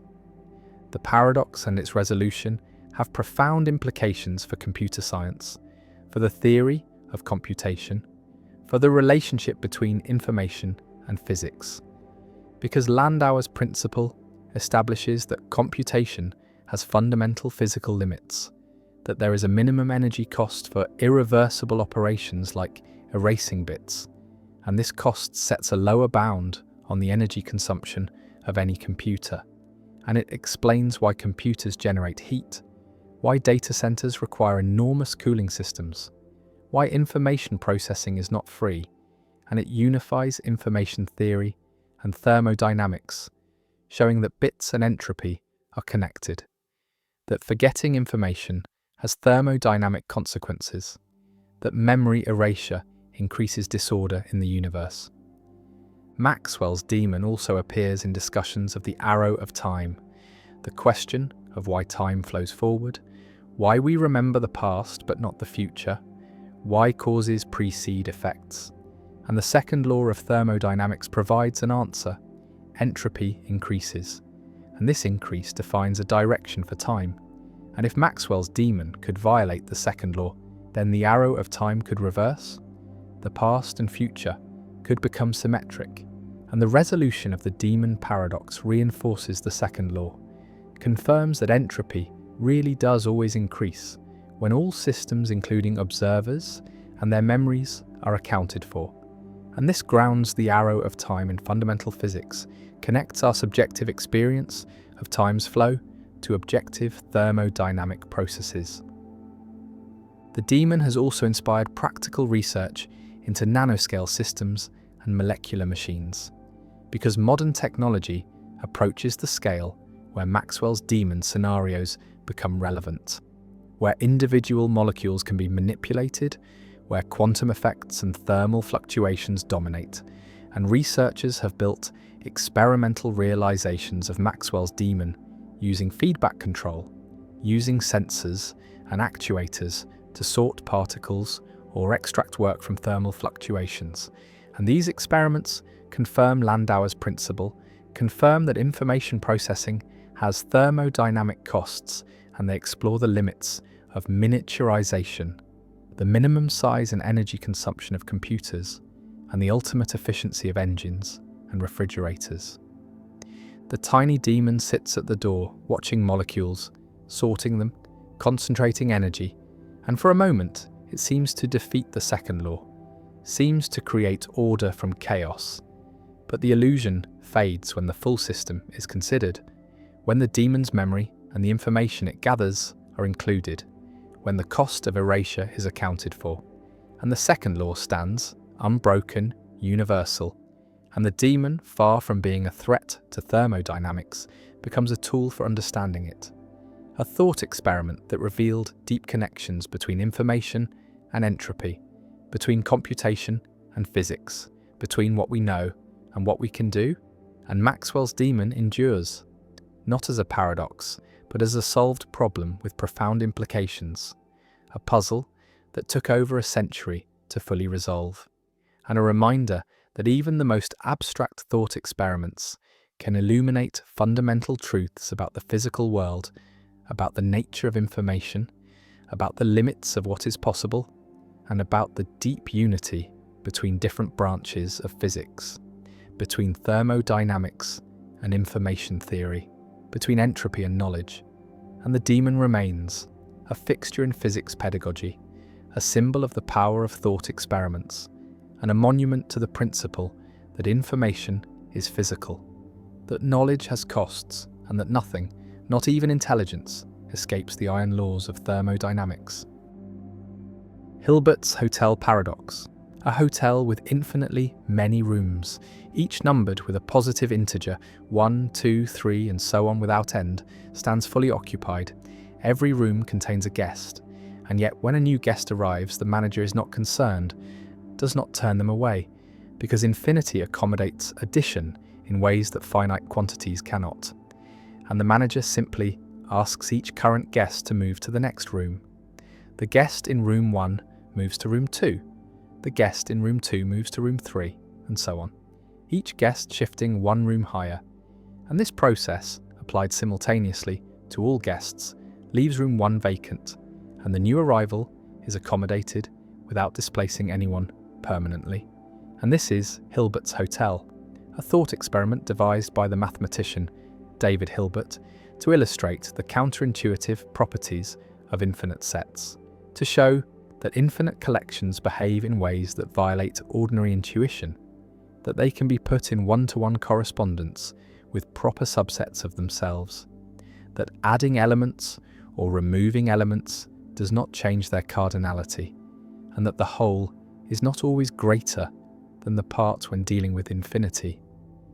The paradox deepens when an infinite number of new guests arrive, an infinite bus pulling up to the hotel, each passenger needing a room. And again, the manager is unperturbed, because there is a strategy to accommodate everyone. The manager asks each current guest in room N to move to room 2N. The guest in room 1 moves to room 2. The guest in room 2 moves to room 4. The guest in room 3 moves to room 6, and so on. And this process places all the original guests in the even-numbered rooms, leaving all the odd-numbered rooms vacant. And since there are infinitely many odd-numbered rooms, one for each positive integer, there is exactly enough space for the infinitely many new arrivals, who are assigned to rooms 1, 3, 5, and so on. And the hotel, despite being full, has accommodated an infinite number of additional guests without anyone being displaced. The paradox reveals that infinite sets have a property called countable infinity. They can be placed in one-to-one correspondence with the natural numbers, and this correspondence allows for operations that seem impossible with finite sets. A fully occupied hotel with finitely many rooms cannot accommodate additional guests without evicting someone. But a fully occupied hotel with infinitely many rooms can accommodate not just one additional guest, but infinitely many. And this does not mean the hotel was not really full before. All rooms were occupied, but rather that fullness does not prevent expansion when infinity is involved, that the concepts of full and empty take on new meanings in the infinite context. Hilbert's Hotel also allows for even stranger scenarios. Suppose infinitely many infinite buses arrive, each bus containing infinitely many passengers, and the hotel must accommodate all of them. And again, there is a strategy. The manager can use a pairing function, a mathematical technique that assigns a unique room number to each combination of bus number and seat number, ensuring that every passenger gets a unique room. And the hotel, starting from full occupancy, can expand to accommodate not just countably many new guests, but countably many groups of countably many new guests. Because the union of countably many countable sets is still countable, and so the total number of guests, after all the buses are accommodated, is the same cardinality as the number of guests before. Both are countably infinite, both can be placed in one-to-one correspondence with the natural numbers. The paradox challenges intuitions about size, quantity, and comparison, because it shows that infinite sets can be proper subsets of themselves and yet have the same cardinality. The even numbers are a proper subset of all natural numbers, missing all the odd numbers, and yet there are just as many even numbers as natural numbers. Both sets are countably infinite, and this violates the Euclidean principle that the whole is greater than the part, a principle that holds for finite sets but fails for infinite sets. And this failure is not a contradiction, but a distinctive feature of infinity, a marker that distinguishes finite from infinite. Hilbert's Hotel also raises questions about the physical realizability of actual infinities, because while the mathematics of infinite sets is well defined and consistent, whether actual infinite collections exist in the physical world is contested. Some philosophers and physicists argue that only potential infinities exist, processes that can continue indefinitely but never reach completion, while actual infinities, completed infinite totalities, are merely mathematical.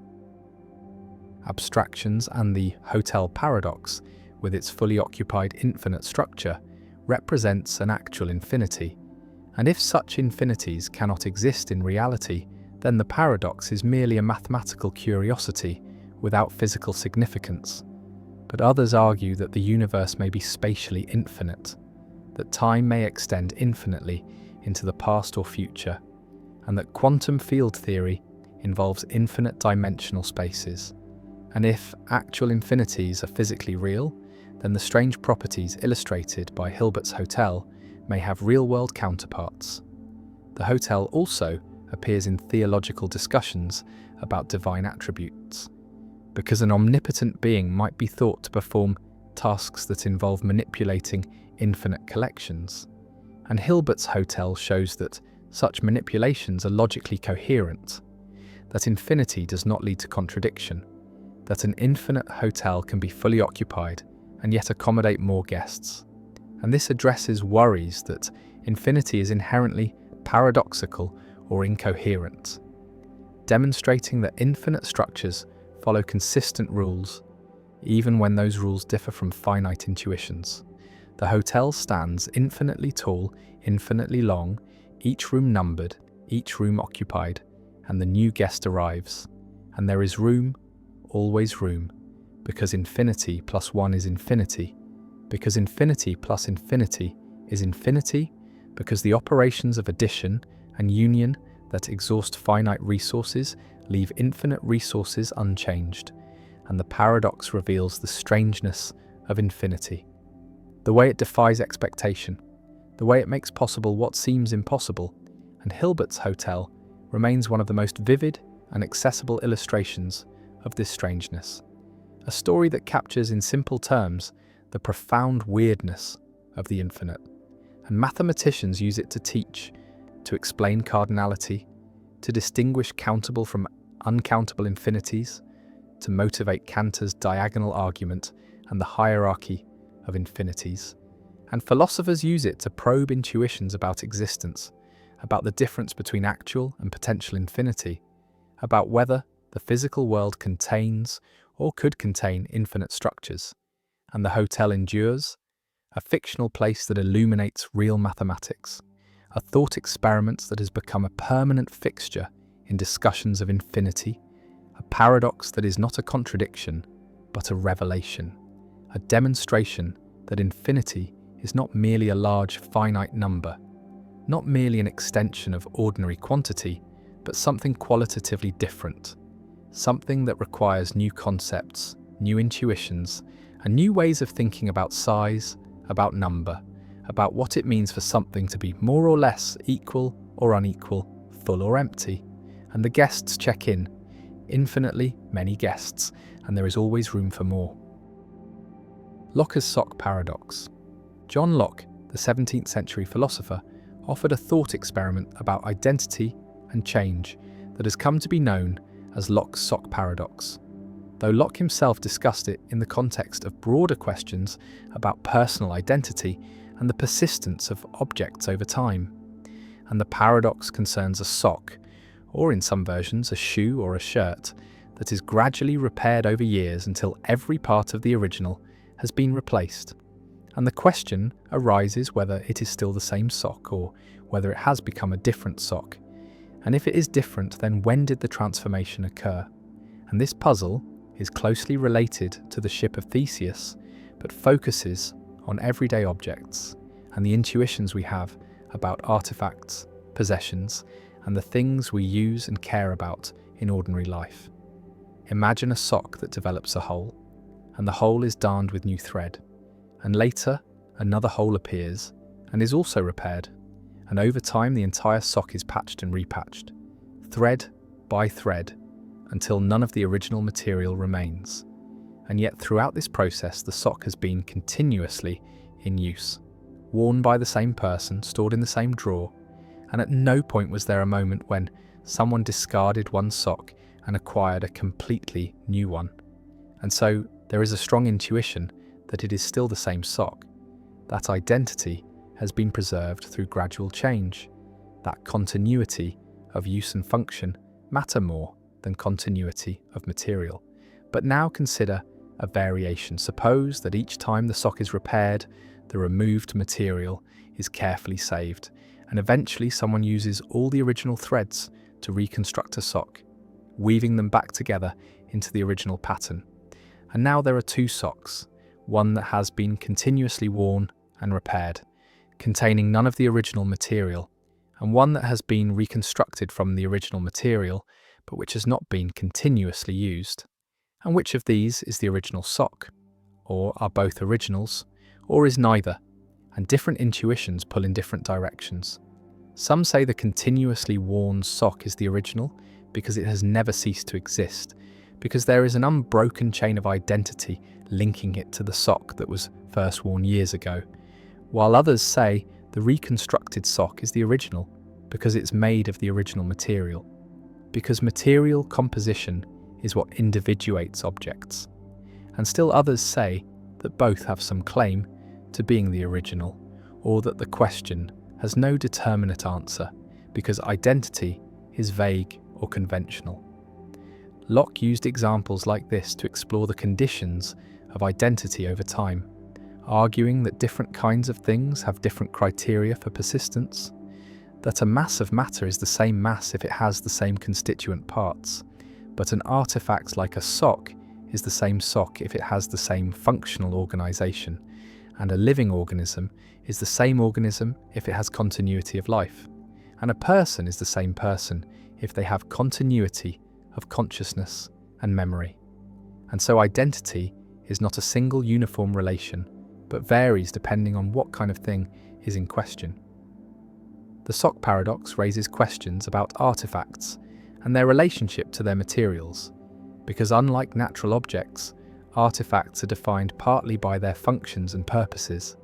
A sock is not just any piece of fabric, but a piece of fabric designed and shaped to be worn on a foot.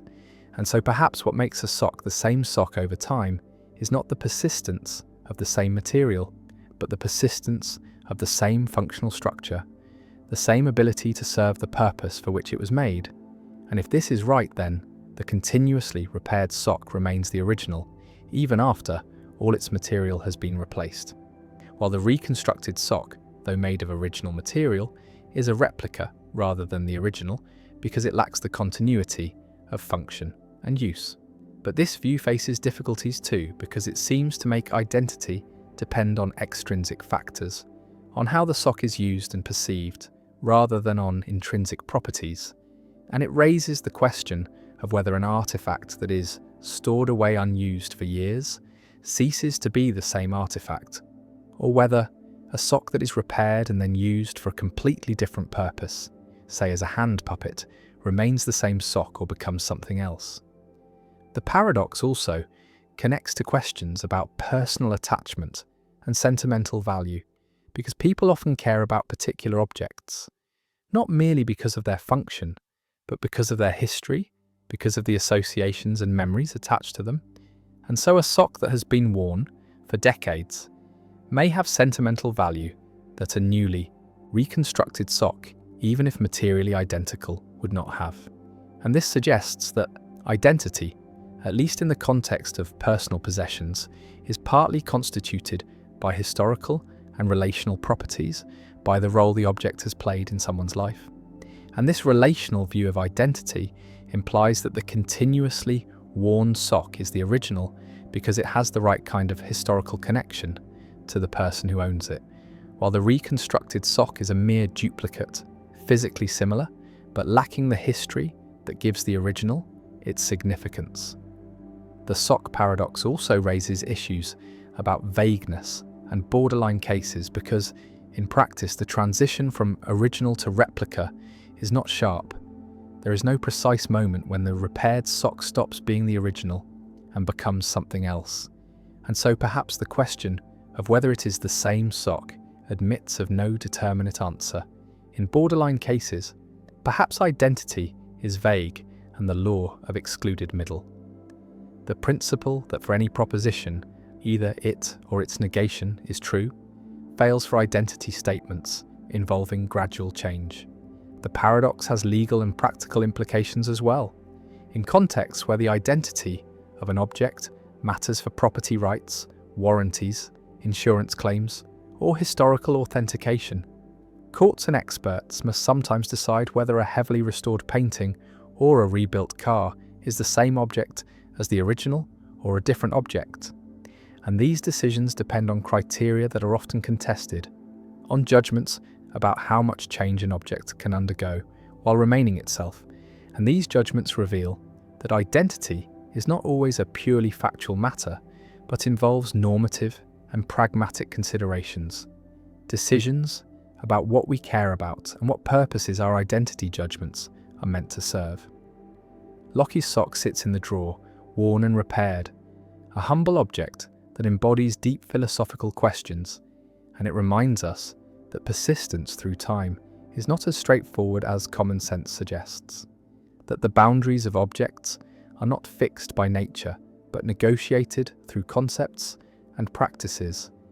That identity is a nexus of material, functional, historical, and relational factors, and that the question of whether something is the same thing it was before is often a question without a single correct answer, a question that depends on context, on what aspects of similarity and continuity we privilege, and on whether we are asking about material identity, functional identity, or historical identity. And the sock, like the ship of Theseus, sails on through philosophical discussion, a paradox that will not be mended, a puzzle that remains even after all its threads have been replaced. Gabriel's horn paradox, a three-dimensional solid of revolution, is formed by taking the curve y equals 1 over x, for x greater than or equal to 1, and rotating it around the x-axis, and this creates a shape that resembles a horn or a trumpet, wide at one end near x equals 1, and tapering endlessly as x increases toward infinity, growing ever narrower but never closing, extending infinitely far in one direction. And this shape is called Gabriel's horn, named after the archangel whose trumpet signals the end of days. And the paradox is that this infinite horn has finite volume but infinite surface area. And this seems contradictory, or at least deeply strange, because if the volume is finite, then you could fill the horn with a finite amount of paint, but if the surface area is infinite, then you would need an infinite amount of paint to coat the surface. And so it seems that you can fill the horn, but cannot paint it. And this apparent impossibility is Gabriel's horn paradox. The mathematics is straightforward. The volume of the horn is calculated using the formula for volumes of revolution, integrating from 1 to infinity the area of circular cross-sections. And the cross-section at position x has radius 1 over x, and so the area is pi times 1 over x squared. And integrating this from 1 to infinity gives pi a finite volume, meaning the horn could contain pi cubic units of liquid, and the surface area is calculated using the formula for surface area of revolution, integrating the circumference of each cross-section multiplied by an element of arc length. and this integral diverges. It grows without bound as the upper limit of integration increases, and so the surface area is infinite. And this combination, finite volume and infinite surface area, is what creates the paradox. The resolution of the paradox lies in recognizing that paint, as a physical substance, has thickness. It is not a mathematical surface with zero thickness, but a three-dimensional coating. And if the paint has any positive thickness, however small, then painting the inside of the horn requires filling a three-dimensional region, not just covering a surface, and the volume of this region is finite because it is contained within the horn, which has finite volume, and so a finite amount of paint suffices to coat the inside to any specified thickness, and the paradox dissolves. The apparent impossibility is an artifact of treating paint as if it were a zero-thickness mathematical surface, when in reality it is a substance with volume. Another way to see the resolution is to note that the distinction between filling and painting is not as sharp as it seems. Filling the horn means occupying its entire interior volume, while painting the surface means adding a thin layer. But if the layer has thickness, then painting is a form of filling a thin shell around the surface, and since the horn has finite volume, any shell within it also has finite volume, and so painting, properly understood, requires only a finite amount of paint. And the paradox arises from conflating mathematical surface area, which can be infinite, with physical coating, which requires volume, and volume is finite. Gabriel's horn also raises questions about the nature of infinity in geometry, about what it means for a geometric object to be infinite, and whether infinite objects can have finite properties, and the horn shows that they can. That infinite extent in one dimension, length, is compatible with finite extent in another dimension, volume, and this is not unique to the horn. Many geometric objects exhibit similar behavior: infinite regions with finite area, infinite surfaces with finite curvature. And these examples show that infinity is not a single uniform concept, but comes in degrees and dimensions, and that intuitions about finite objects do not always transfer to infinite objects. The paradox also appears in discussions of limits and convergence, because the volume integral converges to a finite value, while the surface area integral diverges, and this difference reflects the rates at which the integrands decrease as x increases. The volume integrand decreases like 1 over x squared, fast enough that the sum over an infinite range is finite, while the surface area integrand decreases like 1 over x, not fast enough to produce a finite sum, and this distinction between different rates of decay is central to analysis and calculus, determining which infinite series converge and which diverge, which integrals are finite and which are infinite. Some philosophers and mathematicians have used Gabriel's horn to argue about the nature of mathematical existence, about whether infinite objects like the horn really exist or are merely useful fictions, because the horn cannot be physically realized. No physical material extends infinitely, and no physical process could construct an infinite shape. And so, the horn is an idealization, a mathematical abstraction, and the paradox, if it is one, is a feature of this abstraction rather than a claim about physical reality. And this raises the question of whether mathematical paradoxes reveal truths about an independent mathematical realm or merely expose the limits of our abstractions and idealizations. Gabriel's horn has also been used in pedagogy to teach students about improper integrals, about the difference between convergence of volume and surface area, about the importance of careful calculation and the dangers of relying on intuition. And the paradox is memorable. It sticks in the mind, a striking example that challenges assumptions and forces students to think carefully about what integration measures and what infinity means. And for these reasons, the horn remains a staple of calculus courses, a classic example that generations of students have encountered and puzzled over. The horn extends to infinity, narrowing as it goes, its volume contained, its surface spreading without bound. And the paradox asks whether this makes sense whether an object can be filled but not painted. And the answer is that paint has thickness, that coating requires volume, that mathematical surfaces and physical substances are different, and that the paradox is resolved by attending carefully to what filling and painting actually mean, and the horn remains. A beautiful and strange geometric object, a shape that embodies the counterintuitive properties of infinity. A reminder that infinite objects do not behave like finite objects scaled up, but follow their own logic, their own rules, and that intuition trained on the finite is an unreliable guide to the infinite. And Gabriel's horn sounds on, infinite in reach but finite in substance. A paradox that is no paradox once understood.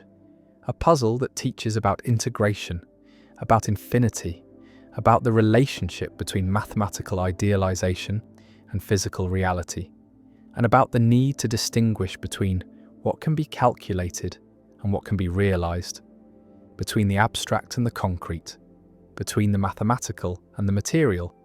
And the horn remains, a fixture in mathematics, a lesson in calculus, a paradox that resolves itself once the terms are clarified, once the mathematics is understood, once the nature of paint and surfaces and volume is properly considered, and the paradox fades, leaving behind understanding, leaving behind a deeper appreciation for the subtleties of infinite geometry, and for the care required when reasoning about objects that extend without end.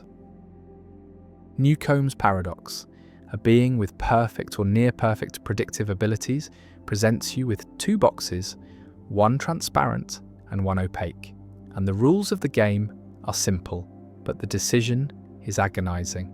And this is Newcomb's paradox, a thought experiment devised by physicist William Newcomb and popularized by philosopher Robert Nozick that has divided decision theorists and philosophers into rival camps for decades. The transparent box contains $1,000, visible and certain, while the opaque box contains either $1 million or nothing, and the amount depends on a prediction made by the being before you arrived. If the being predicted you would take only the opaque box, then it placed $1 million inside. But if it predicted you would take both boxes, then it left the opaque box empty. The being has made this offer to many people before, and has never been wrong. Its predictions are accurate with such consistency that it seems to know the future, or at least to understand human psychology so deeply that it can foresee choices with near certainty. Now you must decide, do you take only the opaque box, trusting the prediction and hoping for $1 million? Or do you take both boxes, reasoning that whatever is in the opaque box is already determined, and you might as well collect the extra $1,000 from the transparent box? The paradox arises because two different principles of rational decision-making give opposite answers, and both seem compelling. The expected utility calculation favors taking only the opaque box, because if the being is almost always right, then taking only the opaque box gives you a high probability of receiving $1 million, while taking both boxes gives you a high probability of receiving only $1,000. And so the one-box strategy maximizes expected value. But the dominance principle suggests taking both boxes, because at the moment you make your choice, the contents of the boxes are already fixed.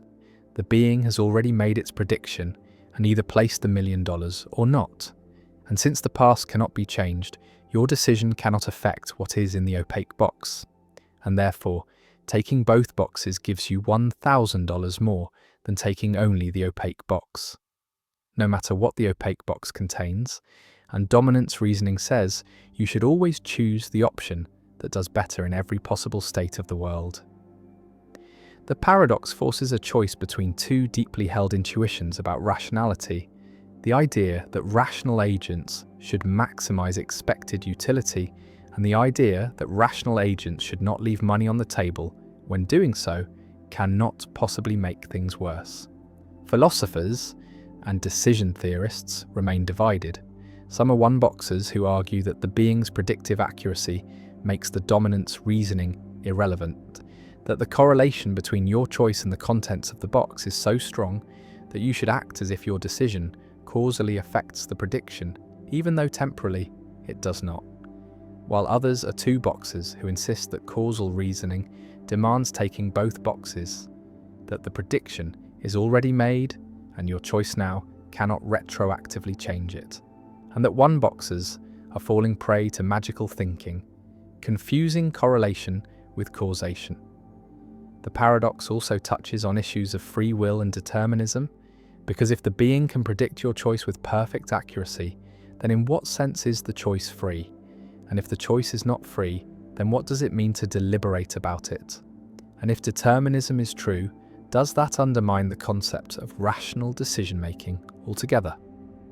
Newcomb's paradox has inspired the development of new decision theories, including causal decision theory, which endorses two boxing, and evidential decision theory, which endorses one boxing, as well as more exotic approaches like timeless decision theory and functional decision theory, which attempt to handle cases where agents can predict or simulate each other.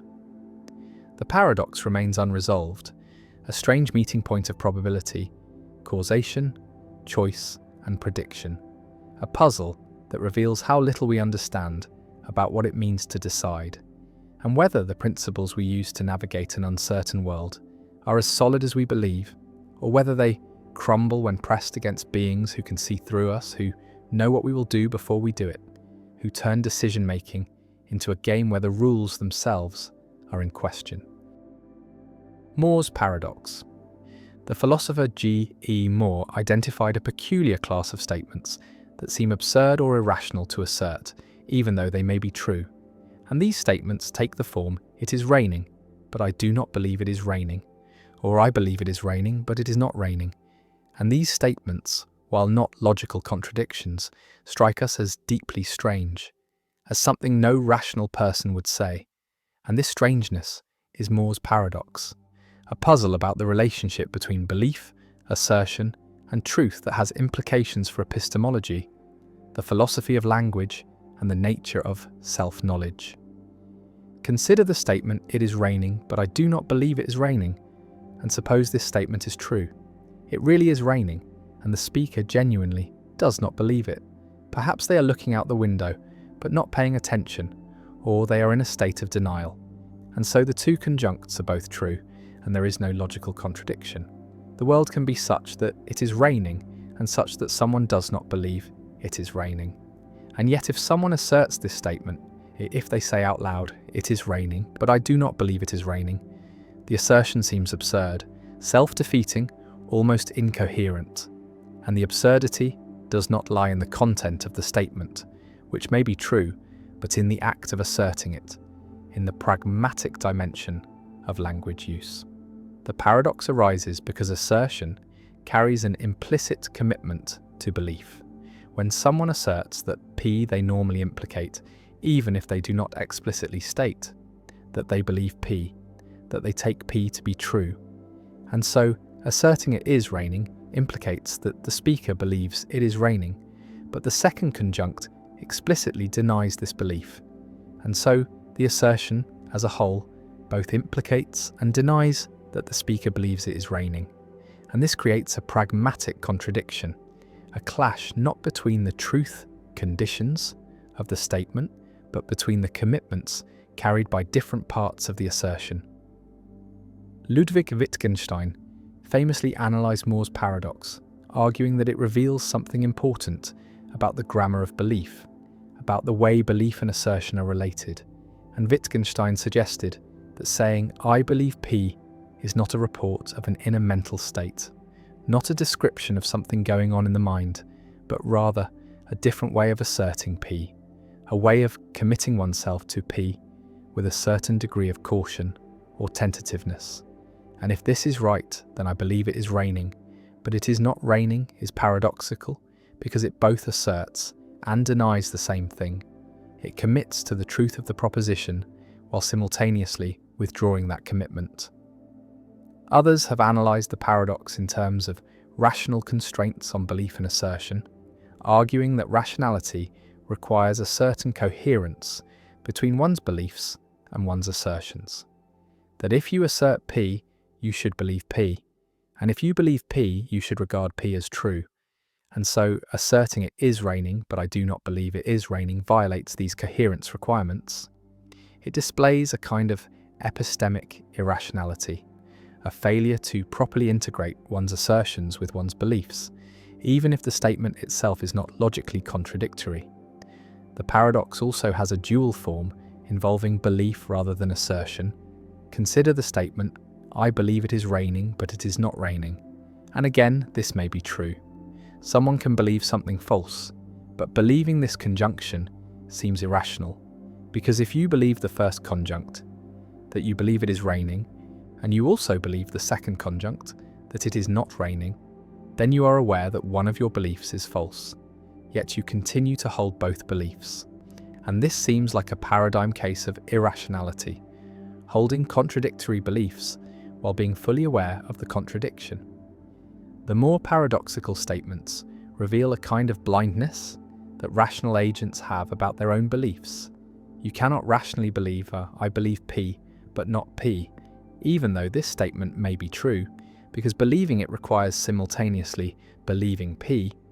Since you believe that you believe P, and beliefs about your own beliefs are generally reliable, and believing not P, which is the second conjunct, and so you end up believing both P and not P, which is a straightforward contradiction. And so the more paradoxical belief collapses into an ordinary contradiction when believed, even though it is not a contradiction when merely entertained or stated by someone else. The paradox connects to issues about self-knowledge and the transparency of belief, the idea that we have a special kind of access to our own mental states, that we know what we believe in a way that is different from how we know what others believe.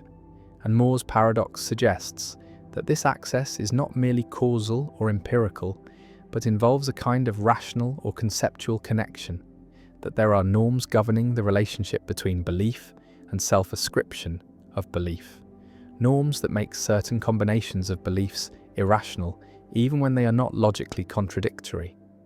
The paradox also appears in contexts involving other propositional attitudes.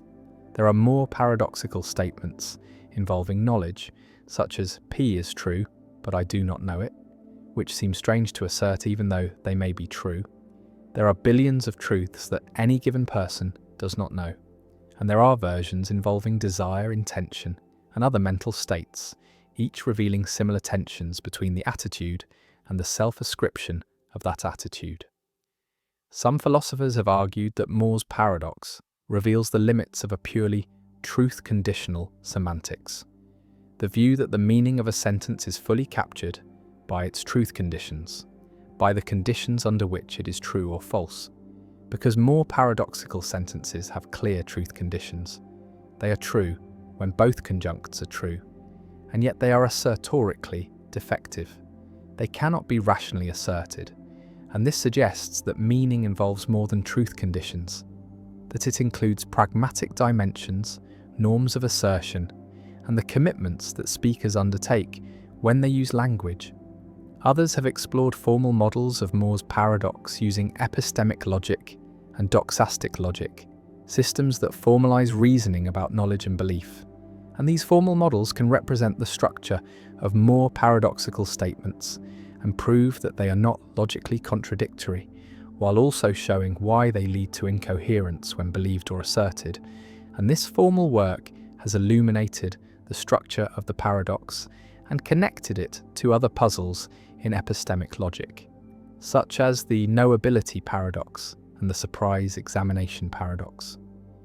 Moore's paradox remains a touchstone in philosophy of mind and language, a simple puzzle that continues to generate insights about the nature of belief, the norms of assertion, the structure of self-knowledge, and the relationship between logic and rationality.